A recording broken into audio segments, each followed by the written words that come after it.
Dhanush megaphone ను వదిలే ప్రసక్తి లేదంటున్నారు. యాక్టర్ గా వరుస ప్రాజెక్టులతో బిజీ ఉన్నా డైరెక్ట్ చేస్తానంటూ ఓ సినిమాను అనౌన్స్ చేశాడు. ఇంత బిజీ లైఫ్ లో ధనుష్ తీస్తున్న సినిమాపై ఫ్యాన్స్ చాలా హోప్స్ పెట్టుకున్నారు. ధనుష్ తండ్రి కస్తూరి రాజా, అన్నయ్య సెల్వరాఘవన్ ఇద్దరు దర్శకులే. ధనుష్ కి కూడా మొదటి నుంచి మెగాఫోన్ అంటే మోజే. అది కాస్త ఇప్పుడు ఎక్కువైంది.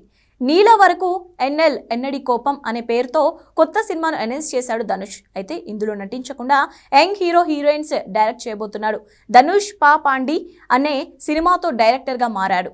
ప్రస్తుతం తనే హీరోగా నటిస్తూ డైరెక్ట్ చేస్తున్న మూవీ టైటిల్ ఇంకా ప్రకటించలేదు. డైరెక్టర్ గా ఒక సినిమా సెట్స్ పై ఉండగానే మరో మూవీని అనౌన్స్ చేయడం షాక్ ఇస్తోంది. ఊపిరి పీల్చుకోకుండా నటిస్తున్న ధనుష్ కు ఇంత టైం ఎక్కడదంటూ కామెంట్స్ చేస్తున్నారు నెటిజన్లు. ధనుష్ ప్రస్తుతం శేఖర్ కమ్ముల దర్శకత్వంలో ఒక పొలిటికల్ మూవీ చేస్తున్నాడు. ఇంకో 2 తమిళ సినిమాలు కూడా లైన్ లో ఉన్నాయి. ఇందులో నాగార్జున కీ రోల్లో కనిపించనున్నాడు. ధనుష్ తో రష్మిక జత కడుతోంది.